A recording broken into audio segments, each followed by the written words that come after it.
তেঁতুলা থেকে রান্না, বাঙালির ঘরোয়া রবিবার সবটাই তোমাদের সাথে শেয়ার করব, সঙ্গে থাকো।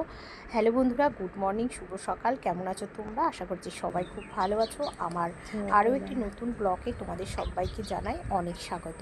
তো চলে এসেছি সরাসরি বাগানে। রবিবার, আজকে কোনো রকম তাড়া নেই, তাই ভাবলাম তোমাদের সাথে এই বাগান থেকে আমার ব্লগটা শুরু করি।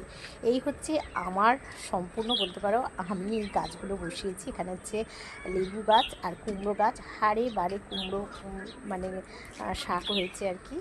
তো আর এখানে দেখো এই সমস্ত গাছগুলোই আমি নিজে হাতে বসিয়েছি বলতে পারো। সামনেই আছে সদর হসপিটাল, তো সেটাও আমার বাড়ির সামনে, একদম মনোরম একটা পরিবেশ। আর এই দেখো গাছে কিন্তু হাড়ে বাড়ে একদম পেঁপে ভর্তি, যেটা প্রতিনিয়তই তোমাদের সাথে শেয়ার করি। তো বাগানের সমস্ত ফুল আমি তুলে নিয়ে চলে এসেছি। তো ছোট্ট একটা ব্লগ, আর রবিবার মানেই বুঝতে পারছো আমাদের ঘরোয়া রবিবার।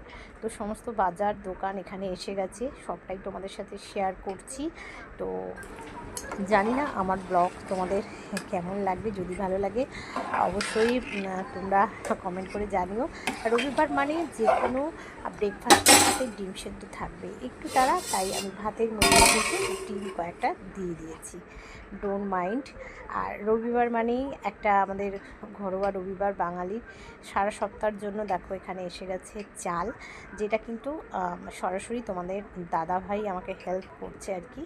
তো হ্যাঁ, এইরকম একটা মানুষ, মনের মানুষ পাশে থাকলে আর কি লাগে, তাই না? তো যাই হোক, ফ্র্যাঙ্কলিভাবেই তোমাদের সাথে শেয়ার করছি। এখানে এসে গেছে চিকেন, দেখতেই পাচ্ছ। তো চটপট করে রান্নাটা করতে হবে, যেহেতু রবিবার, বুঝতেই পারছো আমাদের ঘরোয়া একটা রবিবার। আর এখানে আজকে আমি তেঁতুল দিয়ে এই মাছটা বানাচ্ছি। এটা হচ্ছে ফ্যাসা মাছ, তোমরা অনেকেই জানো, বাঙালির মাছে ভাতে যেটা আর কি। তো টকটা কিন্তু এখানে হয়েই গেছে, একটু টক। আর দেখো ফাইনালি আমি কিন্তু এখানে চিকেনটা বসিয়ে দিয়েছি।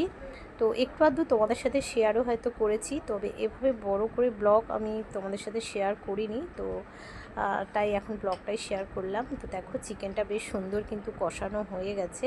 তবে আজকে চিকেনটা কিন্তু একটু হালকা পাতলাভাবেই আমি করব। তো অন্যান্য দিন যেরকম অনেক কিছু রান্নাবান্না করি, আজকে একটু শর্টেই আমি রান্নাবান্নাগুলো করছি। আর চিকেন কষাটা দেখে মনেই হচ্ছে মনটা চিকেন চিকেন, তাই না? হ্যাঁ, তো যাই হোক, একদম হালকা পাতলাই আমি করবো বলেছি। দেখো এখানে গরম জল অ্যাড করে দিয়েছি। তো এরপর নামাবার আগে একটু গরম মশলা দেবো, ব্যাস।